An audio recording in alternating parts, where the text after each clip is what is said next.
We'd like to welcome our Torah Anytime listener audience to part 2 of the lectures, Effort in Torah, our daily Zohar Shiur. Yesterday we were talking about efforts in the Torah as it manifests from different psukim as the Zohar explained it to us. We're going to continue today on the pasuk where it says in Sefer Mishlei, Orech Yamim Be'imina, length of days on its right, Bishmola, Osher V'Kavod on the left, Osher, wealth, and Kavod, honor, respect. And it goes the following, the Zohar says, V'chol mi she'osek b'Torah lishma. Whoever deals, osek means not necessarily just learning, because I can learn things and yet have nothing to do with it on a day-to-day basis. La'asok is to, quote-unquote, be busy with. Deal with it all day long. In other words, it would manifest itself beyond the intellectual learning into a daily routine, into a way of life. La'asok b'divrei Torah. Mitasek, that's my business all day long. So whoever does or fulfills osek b'Torah, learning or dealing with Torah, lishma, as we explained yesterday, with no ulterior motives, which is very difficult. But you got to start somewhere. Be'et sheniftar min ha'olam, when he departs from the world, HaTorah holechet lefanav. The Torah escorts you, the neshama, the soul, escorts you, comes ahead of you. Umachrezet lefanav, and announce in front of him that so-and-so is coming to the world, to the olam haba. Umagenet alav, and protects him. Shelo yikrevu alav baalei adin. The persecutors will not have any hold of him. The Torah will be a protector against that. Because everybody needs to come to judgment. The Torah will be your protector if you do it lishma. Keshe'aguf shochev bakever, when the body lays in the grave, hi meshamarto, the Torah will be your guard there as well. Keshe'aneshama holechet leistalek velashuv lemekoma, and when the neshama departs and is coming back to its place, to its original place, he holechet lifnei neshama, walks ahead. Again, these are all metaphors. We have to understand this is a spiritual thing, but they're all metaphors. Many gates that are closed will be open in front of the Torah. You should know as well that those gates not necessarily exist only in the spiritual world, also in this world. Many times there will be gates, impossible things for you to penetrate, impossible endeavors for you to be engaged with. When the Torah is your partner, so-called, you have a special key that would not only would open the door, it would be like attaching a C4 to the lock that will burst the door open and will blast it in. Not just open it, it would blow it apart. Also in this world. And as I'm going to tell you this time and time again, you don't believe me? Not a problem. Try it. Try it.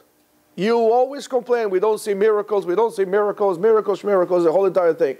You could see and you see miracles. You don't acknowledge that. But when you would dedicate your life, or when you dedicate a certain amount of time to learn Torah only, with no interruptions, once you made the decision, not necessarily when you started to act upon it, once you just made that decision, all of a sudden you're going to see things that I can tell you would scare you. Because all of a sudden you will get things that are just impossible. How did this happen? How did that happen? How did this happen? Just b'schut Torah.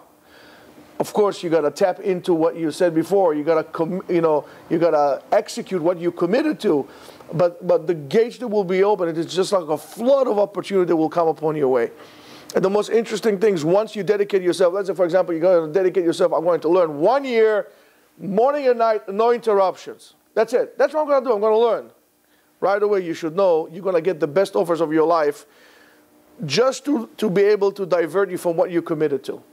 All of a sudden, you're going to get a job that you would not be able to refuse, just to see really how much are you committed to the concept of learning Torah.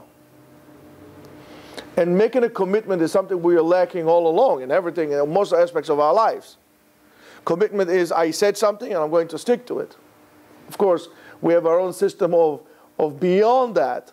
But we'll get to it when the time comes, Be'ezrat Hashem. But right now is the commitment. So when the gates will open, not necessarily only in Olam Haba or in the spiritual world, also in this world. Unbelievable. It's just unbelievable. Again, to the point that sometimes it will be scary. You ask for something, before you ask it, you get it. He'll knock on the door. You pay a special delivery. It will come right on your doorstep. But you have to make the commitment.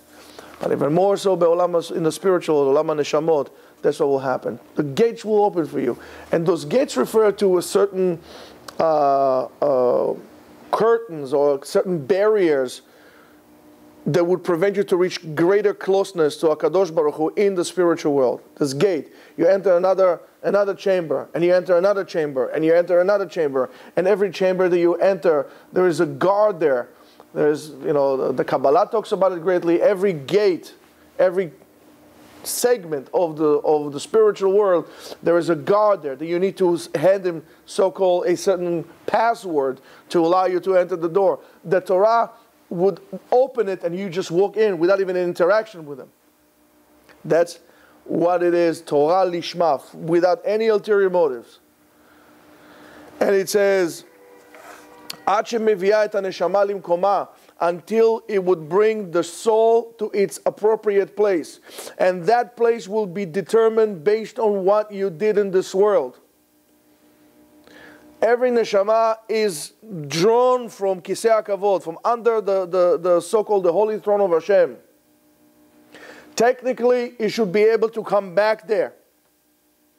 That's where you came from. Our job is to bring it back. Now, your placement in Olam HaNeshamot, in the spiritual world, will be determined based on what you did with yourself here. So have this in mind. Maybe it will give you a different alignment of what is my effort, or what my effort should be here in this world. When it's all a selflessness act or way of life or approach, you're not going to get far anywhere if you make it at all up there. When you make yourself a chariot for the divine inspiration, you're becoming a vessel, a holy vessel. And then you bring yourself higher and higher there. Your reward will be determined by the closeness to Hashem. How close are you to your original source? And then every neshama in this world establish its location closer to the stage, closer to the stage, closer to the stage. That's how it is. So the neshama will bring you until your appropriate place.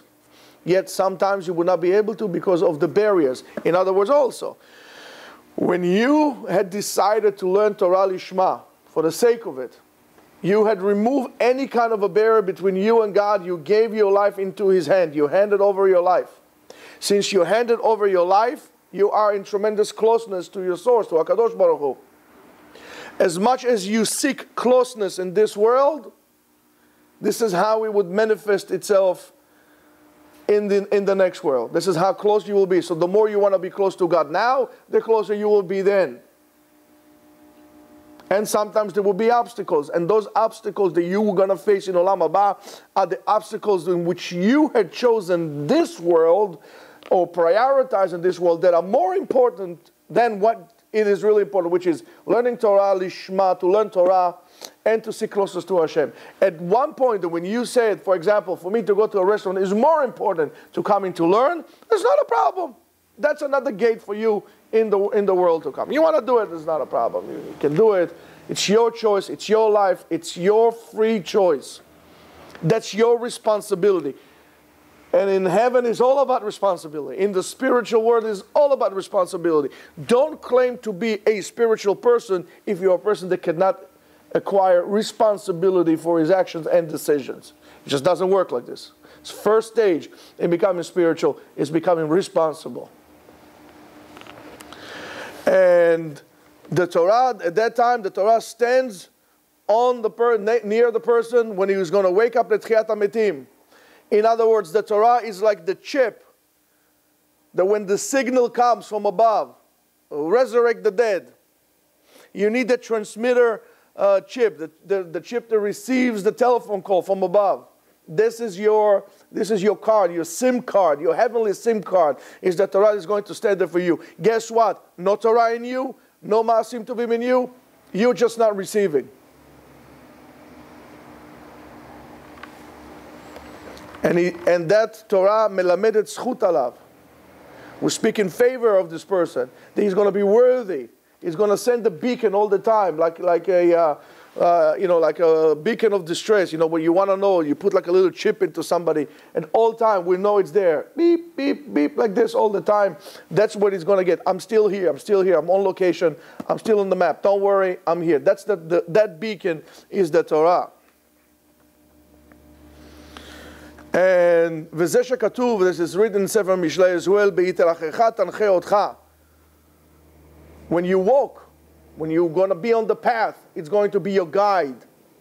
You don't know where to walk. You need somebody to guide you. That beacon of light is the Torah that walks in front of you. In other words, when you make decisions, your decision is the beacon of light, which is the Torah. You need to make decisions based on Torah values. You need to live your life based on Torah values. If you do it, you're never going to get lost. The problem that we have in our life is that we remove any kind of guidance from our lives and we are completely lost. We don't know anymore what's right, what's wrong.